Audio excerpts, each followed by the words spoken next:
What up, y'all? It's Orka, and we're back again with another episode of Octo IQ, where I take a moment to appreciate some of the really talented Splatoon players by highlighting their gameplay. Today, on the docket, we have none other than the GOAT, Jno Sushi, Jordan, Pickle Hug, however you know him, man of many names, the man, the myth, the legend, King of X Power, both regions, uh, and still climbing, as far as I know. Actually, I don't know that. As far as I know, maybe still climbing. But the GOAT, nonetheless. I call Jordan the king of defense. I mean, his defensive IQ is off the charts, and I want to prove it to you today by showing some of his plays. Here's the first one, all right? We're going to show three different sections of this one game, and we'll call it after that, all right? Here's the first section.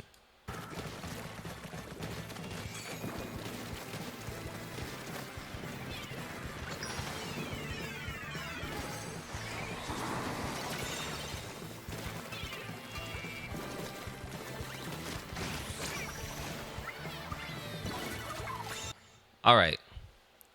That's just the first part. Just the first part that we're talking about, okay?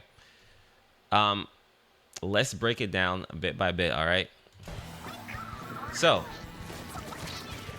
Jordan jumps in. Where's my mouse? I can't see. Where's my mouse? Where is it? There you are. There you are. All right. Perfect stopping time, too. All right. First thing I want to note, Jordan puts a splat bomb right into this area right here. Just did it a second before. Literally 1 second before this, he put a splat bomb right there.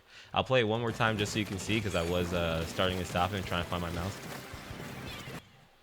But all right. So he's fighting whoever this is down here. I think it's the Forge or something. I don't know. Doesn't really matter.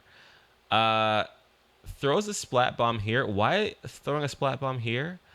Because it allows him to go up on this side over here and try strike safely, because there's no one who can approach him from this angle because he already covered it with this splat bomb. So he already knows that there's one person below him underneath the carousel, but they're not in play right now. He preemptively puts a splat bomb directly here. It blows up as soon as he actually initiates his tri-strikes, is able to tri-strike completely safely,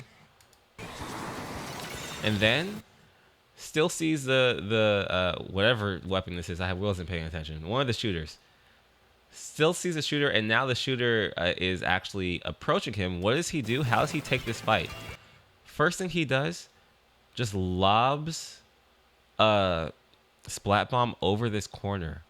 Now, the way that he lobbed this splat bomb is also very important. He did a roll so that way, as soon as it lands, it would detonate. So this is actually covering the chance that whatever, I think it's I'm just gonna say the Dapples until I'm proven wrong. If the Dapples comes around this corner and peaks too fast, the Dapples will blow up by the splat bomb. Uses that actually to cover this camera angle too. You notice that he doesn't just peek around and go into the sight line of the shooter. Instead, he uses the splat bomb as cover, uses his camera to manipulate so that way he can see what's happening on the other side. He knows he's going to be safe using that splat bomb. Then pulls back and then takes the fight, because now he has enough information to see that the dualies is actually pushing him, takes the high ground position, and then just gets a really easy splat. But not only does he get the splat, he has a plan on top of that. Just in case he isn't able to get the splat, the Reef Slider comes out. It's baked in his muscle memory. All right, bam, frame one, I'm jumping out. He jumps out frame one. So even if he didn't get the splat, and even if I think he would have jumped out even if the Reef Slider didn't even happen there. Well, I don't know. Yeah, I think it was like two. I think he anticipated that there would be a Reef Slider there anyway, so maybe that was already in his head as well. So anyway, he jumps out. All right, first defensive play done. That seriously like covered a whole bunch of different options, especially with Splat Bomb there. That's like the key takeaway in that situation. Let's move on to another moment in the game. Let's see, 435. Let's see what happens here. Now, this is an insane play that I don't know. Let's just see it first.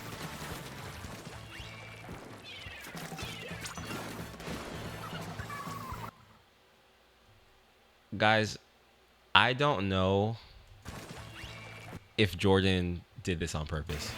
I truly don't know if Jordan did this on purpose. Now, there's something you need to understand.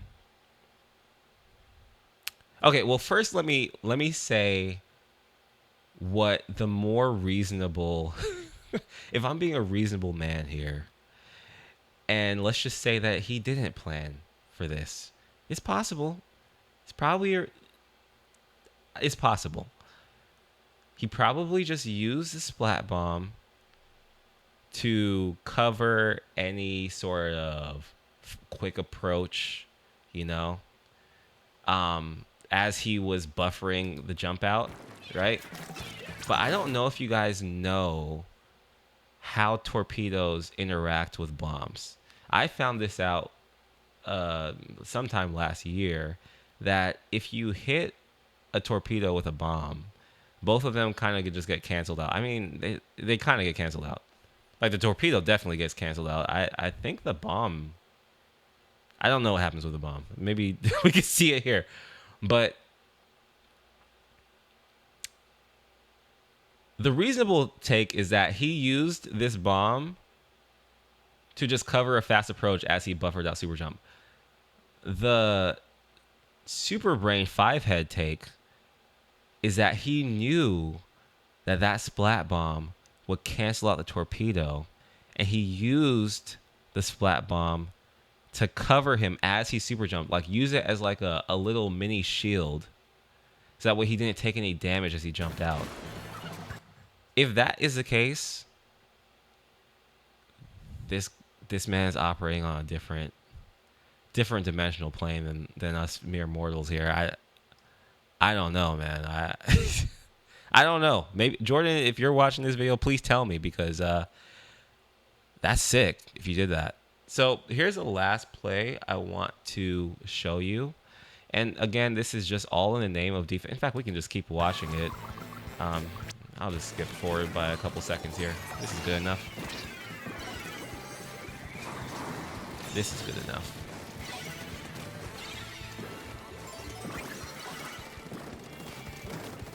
All right, here's the play. It's coming up right now. Pay attention.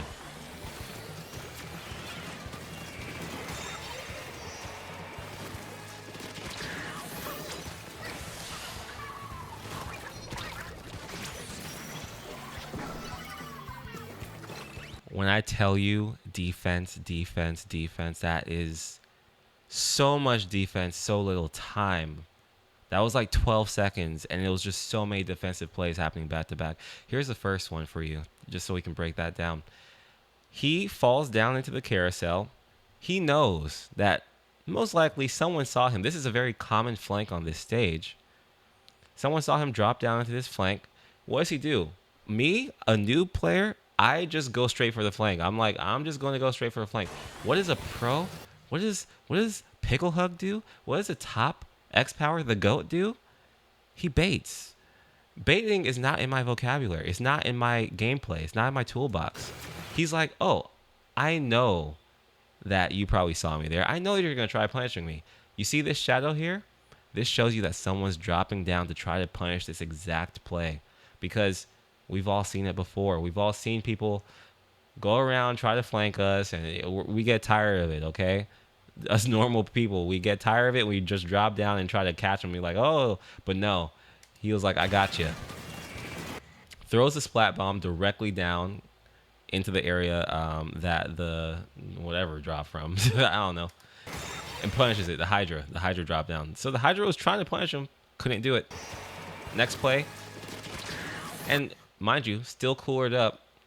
As soon as he sees the splashdown, what does he do? Instant jumps out of there. Jumps. Also, something I should mention here: he didn't jump to spawn. He jumped to either the bow or the heavy. This is something I actually try to implement into my gameplay. Is at the beginning of a game, I will look at the anchor weapons and see what direction that they correlate to. So it'll be left and up here. And I just try and memorize that at the very beginning of the game, so that way if I ever need a super jump or just jump out, then I just instant jump to a position that is not the spawn, but is not super far up. So I wouldn't be jumping to zap in this case. Anyway, as soon as he sees the reef slider, again, what does he do? Frame one, jumps out. It's in his muscle memory. He has literally flowcharted these situations to be like, okay, well, if I'm in this situation where I'm getting pressured, I have cooler, getting pressured by a special, I'm just gonna instant jump out. It's gonna be frame one. He does it. It's muscle memory, and he makes all these really super strong defensive plays because he prioritizes the value of his life as he's playing these games, because there is no way that you are getting 5600 X power unless you are carrying these games. And you can only carry games if you stay alive for most of it, you know. He barely gets splatted in any of his games that I've seen. So I mean, he does every now and then, but still he has so many defensive positionings, defensive ways to like squeeze the juice out of a position that I really admire and appreciate. This was a longer video, but I hope that you guys enjoyed it. If you did, please like, comment, subscribe. But also, more importantly than that, go follow the GOAT, Jay. I will leave the link to the video that I just showed here in the description. Please follow the GOAT because he is the GOAT and deserves more recognition as such. Yeah. Peace, y'all. As I try to find my stop record button. Peace.